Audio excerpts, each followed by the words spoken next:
Thank you very much, Mrs. Haz. It's a pleasure to be here, and I'd like to thank the organizing committee for having me. I'm really honored to be back to my alma mater as a speaker at this prestigious conference. So here I am, and as Sana mentioned, I'm going to walk you through what we do at the International Monetary Fund to support economic and financial sector policy decision making, and how we use data to be able to achieve that objective. Now, the IMF is known for one of the three functions that it does, mostly lending. That's what we are known for. But before I begin, let me just say the usual disclaimer that the views presented in my presentation are mine only and do not represent those of the IMF, its board, or its management. So we are known for lending. Actually, what happened back in 1944 in a town called Bretton Woods, and that was the conclusion of the Second World War. All the superpowers at the time gathered in that city to be able to rethink the world order.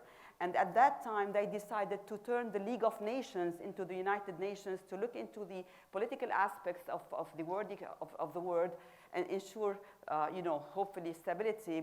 And then the IMF was established to ensure the monetary stability of the world order, and the IMF and the World Bank was established also to work on development. So since then, we have been heavily involved with supporting member countries, and believe it or not, even advanced economies have had recourse to our financing back in the 50s. So, and since the financial crisis, we also extended our financial firepower to advanced economies like Greece, like Ireland, and others. But we are known for lending. Yes, that's a lot of our activities. And so how do I switch here? And this chart shows you at the end of 2022 the major arrangements that we've had with countries. Mostly the bigger ones are in Latin America, but we have many, many programs in Africa and in the Middle East. And also, since the pandemic, we extended unconditional emergency financing throughout the world for more than 70 countries, actually. Our lending firepower exceeds $1 trillion. But we do not only do lending. We perform two other very important functions. One of them is surveillance, and the other is capacity development. We have 190 member countries, and each country has a voice at our board. We are governed by a board of governors that represent each and every one of those 190 member countries. And this board of governors meets once a year. We are also governed by another committee called the International Monetary and Financial Committee that meets twice a year. It has 24 members, and our day-to-day decisions are made by our board of directors, which comprises 24 executive directors that meet 3 times a week for the conduct of the daily business of the IMF. This is a system of quota. Who owns us? The member countries. Lebanon is, of course, one of them.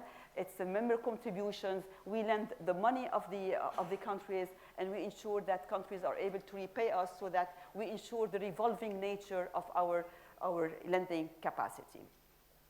So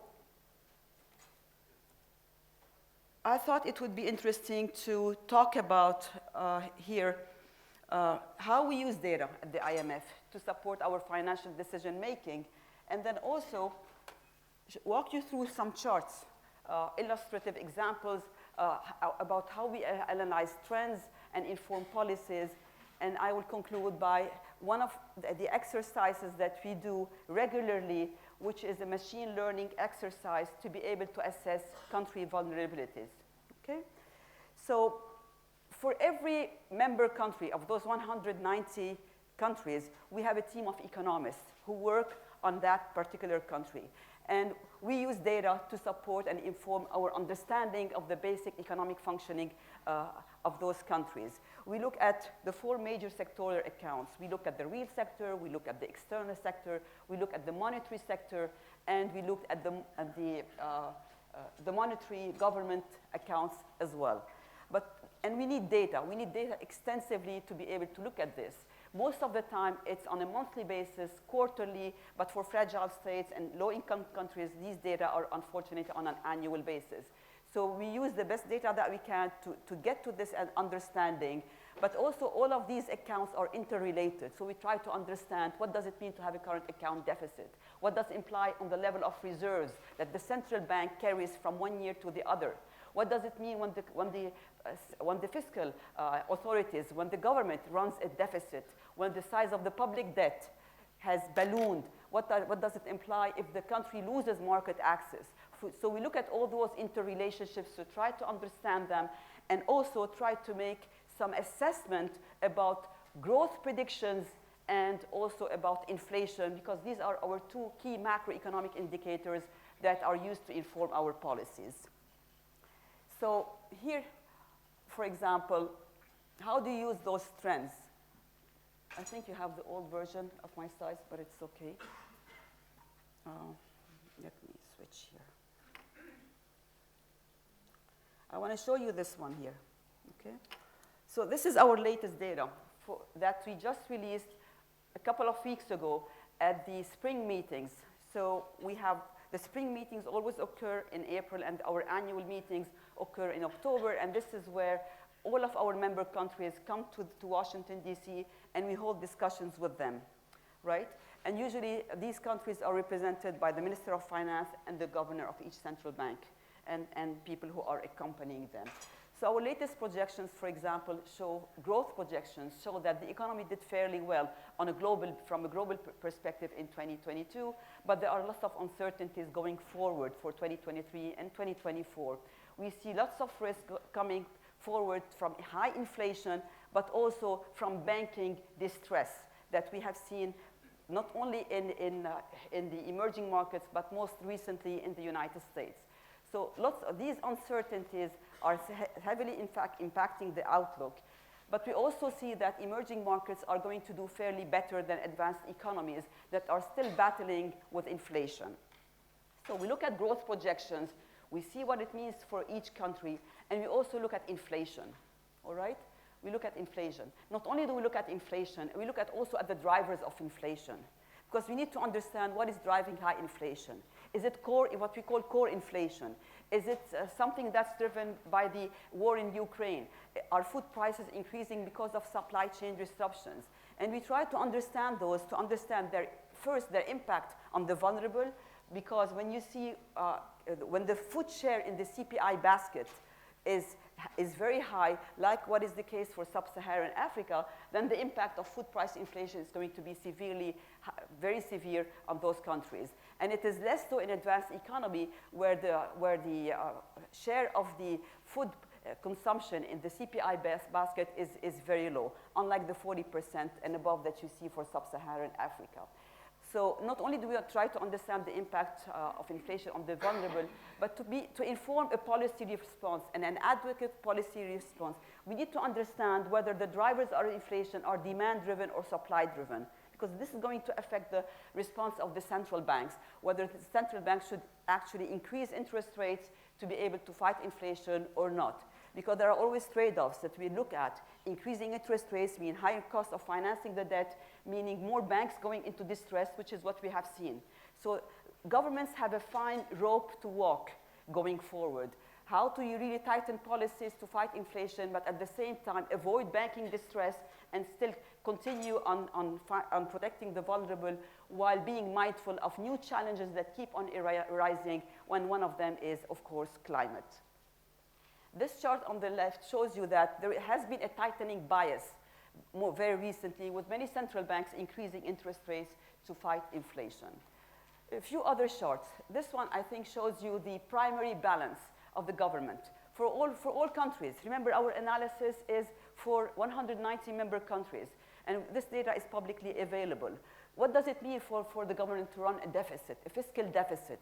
How long can it sustain a fiscal deficit before things start ballooning? And I think we are very well placed, unfortunately, to see what happens when you keep running fiscal deficits from one year to the other.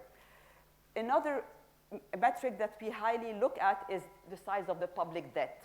What is the size of the public debt? How much of it is sustainable? Is a country likely to run into liquidity issues? Is a country likely to run into solvency issues? How do we prevent that from happening? What advice can we give countries? So our advice is what we do, what we deliver, free of charge, of course, to member countries once a year. In our articles of agreement, we have to conduct what we call Article 4 consultations every year for countries, unless this country has an IMF program, in which case we do it every other year. But this is where we provide our advice on all economic policy, economic and financial sector policies, informed by data and very thorough analysis, because you have teams of people working to provide those analyses. Of course, it's up to the government to follow our advice, because we keep repeating the same advice over and over again, and it's up to them not to do it. We have had cases where governments even refused to publish their Article 4 report. Lebanon was unfortunately one of them in one of the years. But this, of course, doesn't send a good signal to markets when there is a consultation and the outcome is not being published. This is another chart that shows you the sovereign spreads. Okay, a big wow here, of course, because Lebanon has been on the top for the past 3-4 years, more than since the crisis erupted. What is this chart telling us? It's giving us the sovereign spreads for each country. Here we have probably about half of the membership. These spreads are referred to the cost of borrowing of the sovereign over and above what a AAA rated country would pay, right? It's in basis points. Every 100 basis points is 1%. So whenever you are in the red zone, it means that a country would have to pay over 1,000 basis points in interest rates over and above what a AAA rate country would pay to be able to borrow, to have access to markets. And being cut off from markets is very bad. It's extremely bad. We are in that situation, but you see many other countries are already there in the red zone. These are countries in distress. They are already stressed. But other countries are already stressed, like Gabon and the other ones that are in the orange color. So we monitor these developments, and these do not change overnight, right? It takes time for these to see, but this is daily data that's available. We also look at other metrics. Let's say, is the dollar still the dominant reserve currency in the world? We hear over and over again what's happening with the BRICS, the alliances with China and other parts of the country. So here we also have data that we look at. And we look at the holdings of the central banks all over the world. And we saw that there has been a decline in the dominance of the US dollar over the past 2.5 decades, where that share was what is it, above 70%, and it has declined to 59% at the end of 2021. Another new area where we are looking at is climate and what carbon tax policies governments are using in order to be able to address the climate challenges, and that's very big on our agenda as well. Let me turn now to a tool that we have been regularly using at the IMF for the past years to be able to identify the country vulnerabilities to certain stress. What type of stresses are we talking about? I will go over them, but we would like to be able to prevent before having to cure, right? So it's all about crisis prevention. If a crisis is inevitable, then you move on into crisis management mode. But as we heard with the other speakers at the beginning, what kind of crisis preparedness can we have when it comes to economic and financial sector policies? What can we do to better understand the economy, which is highly complex, especially in this new world where everything is becoming digital? So we have what we call here the vulnerability exercise, right? In this chart, I just show you the broad products that we deliver. On the left-hand side, you have our Article 4 that I mentioned that we conduct once a year for all the membership. We have the FSAP, the Financial Sector Assessment Programs, that we do every 5 years for the systemically important countries but then we try to do it frequently. This is to assess the overall stability of the financial sector. The last one that was conducted for Lebanon, I think it was for 2018. Unfortunately, the report was not published because it is the prerogative of the authorities to do so or not to do so. And we deliver capacity development. And we have the multilateral engagement. We do look at spillovers extensively. And to do all these analysis, we have a bunch of tools. I would just say a few words about the vulnerability exercise, because this conference is about data science, and we have been using the machine learning tools to be able to help us understand country vulnerabilities. So whenever we speak about vulnerabilities, we are looking at the vulnerabilities of three sectors: the external sector, the fiscal government sector, and also the finance, the banking sector. So how vulnerable is a country to stress? How vulnerable is a country vulnerable to what we call a sudden stop? And a sudden stop is that when inflows stop coming to the country. We know what that means. When foreign inflows stop coming to a country. So how vulnerable is a country to this? We call this the sudden stop. But there is also something called external exchange rate pressures. When there are pressures on the exchange rate, if an exchange rate is pegged, then the exchange rate system breaks down, and then the peg is no longer there. But then other countries that freely float, they devalue frequently. So how vulnerable is a country to such type of stress events? These are the external sector vulnerabilities that we try to assess. We also look at the fiscal stress. Is the government likely to come under fiscal stress? Is it likely that the government debt will need to be restructured? The debt restructuring or debt reprofiling? Is the government highly dependent on official aid? Did the government or the sovereign lose market access? And market access is important because at the end of the day, you need to finance your expenditures as a government. You do it either with domestic internal resources or you have to borrow. But what if you lose market access? Then what? And the last area that we look at is the financial or the banking distress. And this is the risk of a bank run. This is the risk that the government would have to provide emergency liquidity support to the banks. Of course, you have a perfect storm when you have all three types of stresses together, right? You know what I'm alluding to, unfortunately. So what we do is that we combine all these different model results and expertise to have an assessment of the country's vulnerabilities. And we use machine learning techniques.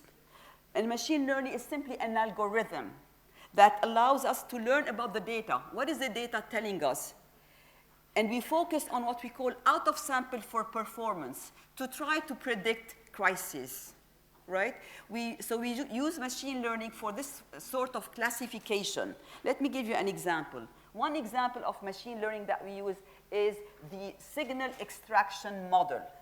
From our practice, we know that there are some indicators that are very important, whether it is the current account deficit to GDP, whether it is the debt to GDP, reserves, and the credit growth.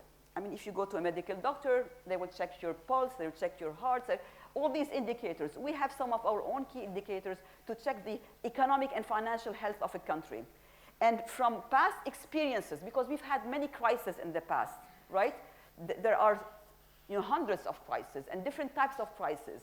We have determined that there are sometimes some thresholds, and these thresholds differ between advanced economies, emerging markets, and low income.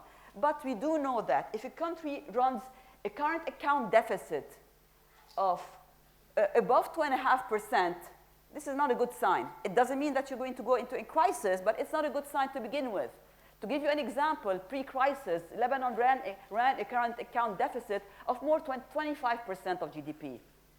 25% of the size of the economy. This means that when you say people were living beyond their means, it means somebody was subsidizing all of these spending, all of these imports that go into the balance of payments. Another indicator is debt to GDP. If it's above 103%, we start being concerned. Another one is reserves, the level of gross reserves. Now, everybody knows what international reserves are, and many people are monitoring them. But if they are 76% of a metric that we develop, then they're not adequate. We'd like them to be adequate more than 100%. And also real credit growth, because if you have real credit growth that's growing fast and very fast in the economy, this is a precursor to a banking crisis, as the literature has told us. So what we do here is we put in all this data for all the countries for decades, right? And we try to see what the data is telling us. And we do this out of sample performance. We try to divide the sample into crisis, non-crisis periods. And we look at all these individual variables and try to see to what thresholds would have to be breached in order to have a financial crisis. Now, as in any prediction model, you have false alarms, and you also have missed crises, right? So the signal, the power of the signal itself is strong if you minimize those errors, which are when you falsely predict a crisis and it never happens, or when you miss a crisis, which is even a worse outcome. So this is what we do, and we get a composite score to try to predict the crisis. But then, when we think about vulnerabilities, you cannot think about just one variable, a current account deficit, right? You need to think about the interaction of variables together. So what if we look at subpopulations once a threshold was established to see if other variables leave the country more or less vulnerable? Because, for example, the current account deficit is a very important variable in our models, but it doesn't mean that you are going to end up with a crisis. What if your level of reserves is adequate? And then what if you do not have an overvaluation of your exchange rate? This is what this REER means, the real effective exchange rate. What if it's not overvalued? Then there's no crisis. You could probably go on for several years without encountering a problem from the external sector side, right? But then you have to look at several interactions, and this is where decision trees become important, where you try to see under what conditions you are likely to hit a crisis. But then instead of also looking at one single tree, like the one in the previous slide, what if we look at many trees, right? And then we let each tree look at only a subset of the data. We focus only on advanced economies, or only on emerging markets, only on frontier economies, only on low-income countries, only on fragile states. If you focus on subcategories of the data, or if you focus only on a subset of variables, then you can come up with multiple trees. You randomize the tree process, and then you increase the robustness of the individual decision trees by this randomization.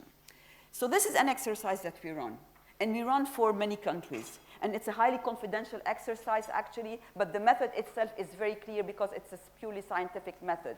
I will show you some charts that illustrate the output. I cannot show you anything that's recent, but I can go back to the global financial crisis and to see how well our model would have predicted the crisis. Of course, this is an ex-post exercise, right? It's not an ex-ante, but we need this actual crisis to be able to see retroactively what are economic and financial sector variables that could help us predict crisis.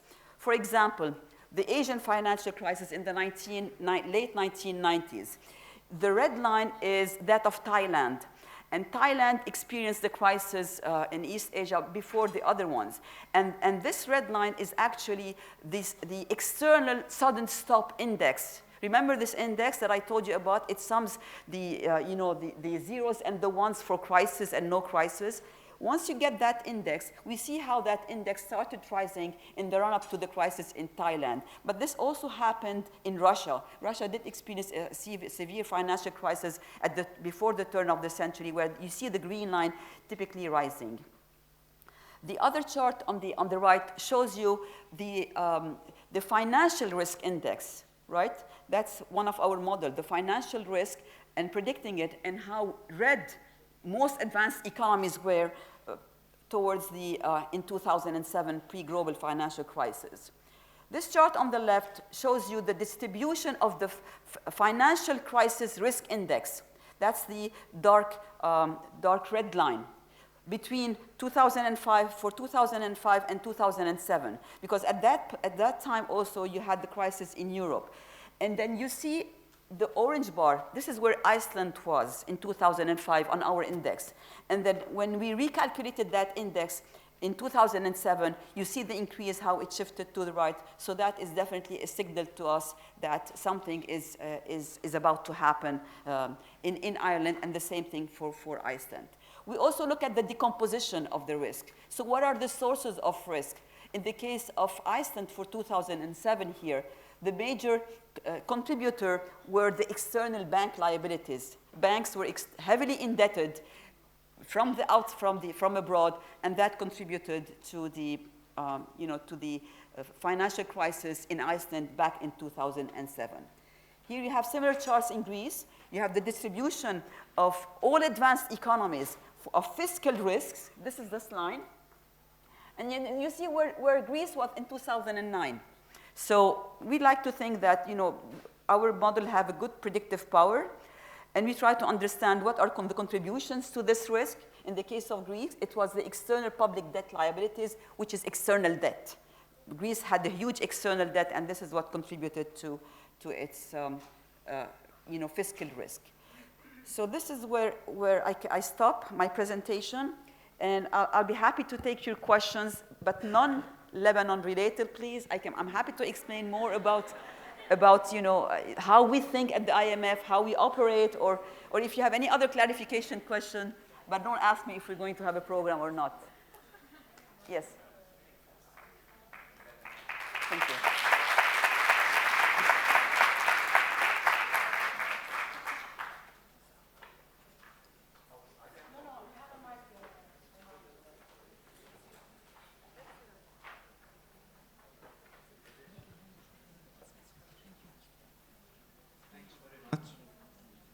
Thank you very much for this presentation.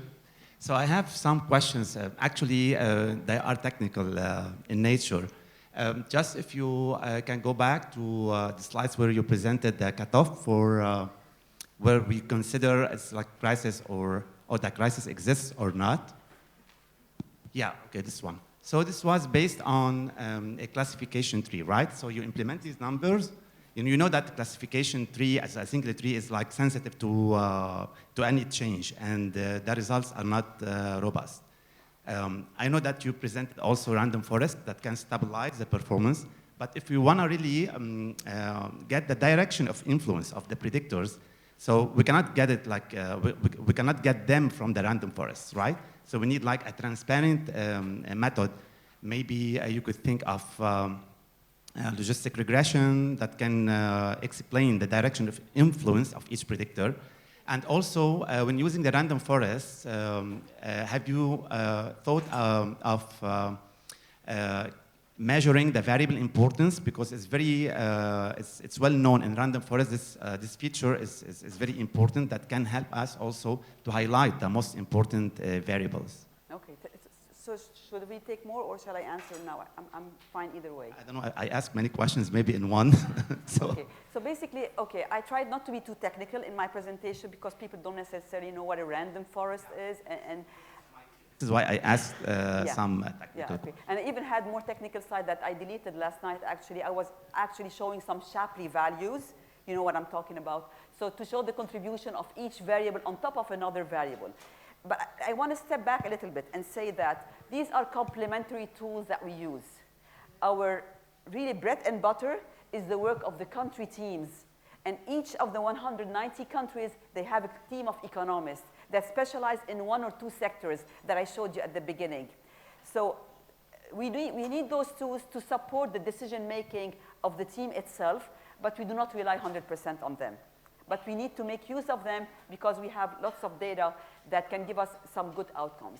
And yes, they are highly sensitive to many variables, as you say. So we keep on improving them.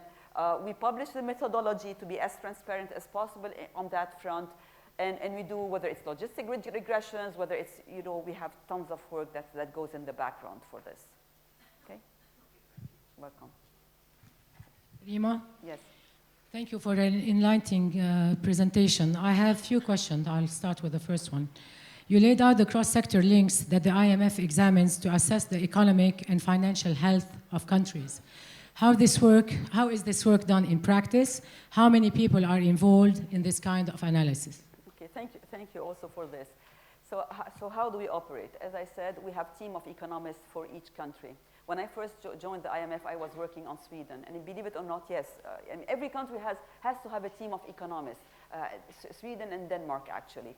So typically, we are organized as what we call sector economists. Somebody takes on the real sector, and then they look at the nitty-gritty details of GDP, and all the components, the expenditure components of GDP, consumption, investment, exports, imports, what have you. Somebody else works on the external sector. We look at the balance of payments in detail for each country. We look at the current account. We look at trade also. We look at the services payments. We look at what's called the primary income, the secondary income. But we also look at the financial inflows and what's happening from the financial side of the BOP, the balance of payments. So somebody else works on the external sector. We have another expert working on fiscal. Everything that has to do with for the government and the government finances, the public debt, etc.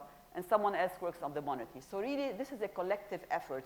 We never put our eggs in one basket.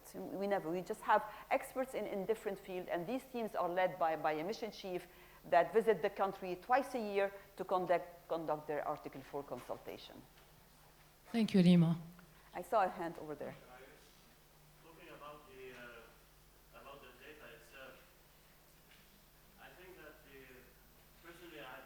From you since LAU, from your research.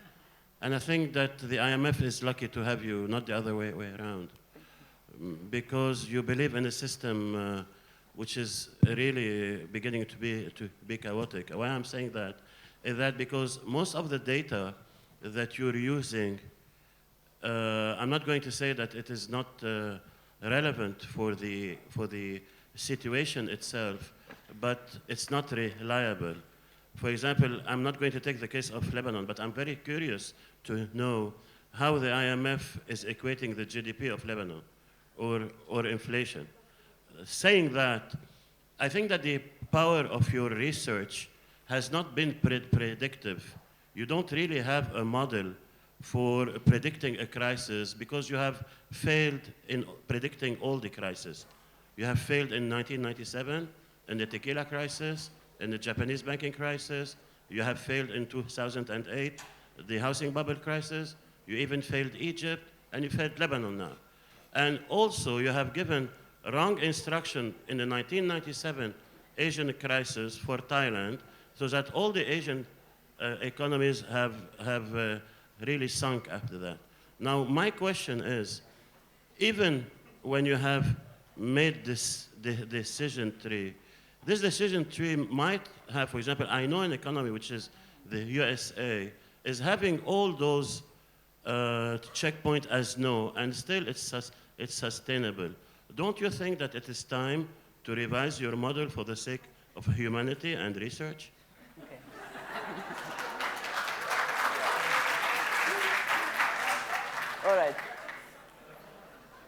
All right, so this is something that we receive often. So, and I think what is really fantastic, what is really fantastic let me just say, what is really fantastic at the institution where I work is the governance system of this institution, whereby we are mandated to learn from our mistakes. We know that we made mistakes. We acknowledge those publicly, those mistakes, and then we learn from them. And this is how the world is evolving. And this is how our view on capital flow management, which is what you referred to for the Asian financial crisis, our view on how to manage capital flows has evolved over time. How we are dealing with countries has evolved over time. We have repeatedly been accused that you have this prescription that you use over and over again in the same countries. This has changed. We have an internal...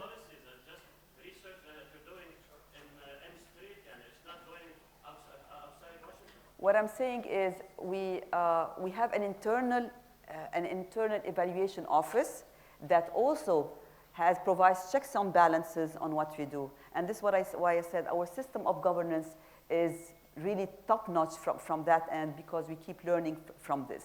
And I want to go back to the issue of crisis. The point is not about predicting crisis. This is what you got from my talk, then I poorly conveyed my message. The point is about assessing vulnerabilities to crisis. Because for a crisis to happen, you need two things to be in place. You need vulnerabilities and you need a trigger. The vulnerabilities, you can assess them. You can point them out. You can keep talking about them. You can prepare yourself to face those vulnerabilities. But the trigger, which is the tequila crisis critical, nobody would have known that the US would increase interest rates, and that would have an adverse effect on Mexico back for the tequila crisis. So the trigger is unpredictable. And you don't believe anyone who tells you that you can predict crisis. But you can assess vulnerabilities, and that's what we do. Okay? Let me take another question. Yeah.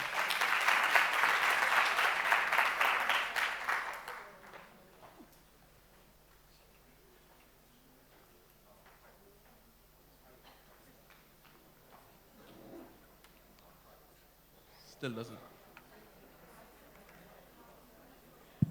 Okay. So first of all, thank you for the presentation. Second, my question is, when you're doing a classification model, before you do that, you're labeling whether or not a country is in crisis or is not in crisis. Is there a unanimous decision about whether a country is or is not in crisis? Does that depend on objective metrics? Or do you disagree with certain governments about, they tell you, no, we're not in crisis, and you say, no, yes, you are in crisis. Okay. And then you use that to build a model and then to derive conclusions that could, you take decisions upon those conclusions that might not really reflect the reality of the situation. So just like any other empirical exercise, this is an ex-post exercise. So we look at data, past data, 150 years of data, and then we see whether the country was actually in a crisis or not, and what type of crisis was it, and what were the drivers of this crisis. So we look at all these elements. So it's not about now whether the country is in crisis. We assess the vulnerabilities, and what were the vulnerabilities that led to a crisis later on, right? So we assess the vulnerabilities. We know that exposed a crisis did happen. This is why we are able to work with this classification system. And then we try to look at the vulnerabilities. If those vulnerabilities were to happen in another context, right? Maybe the same type of advanced economy or the same types of low-income country, and if the same conditions were there, what would that imply for that particular country? But regardless of the scale of the crisis, it's a simple yes or no. No, that's what the signal extraction model is, right? Yeah. And that's why you do the randomization to add more robustness to it. Okay. Okay? But again, this is a tool. It is not the tool, yeah. Okay? It is one tool, and it is an internal tool. And I thought it would be interesting to talk about it because people really don't know about it here and how we are using machine learning. But again, somebody also mentioned the reliability of the data. Yes, data is not reliable. And before coming here today, I looked up the latest projections for my own country to see, where are we? And I couldn't find them because when we have doubts, we do not publish them, right, if you don't have data. But also, when we do not have data, we use alternative resources. So we have used, in the case of Afghanistan and other countries, satellite imageries to be able to look at nightlife, to be able to predict economic activities. Okay, so let me stop here. Thank you very much for your questions, and I'm happy to take some later on. Thank you, Rima. Thank you, Habib.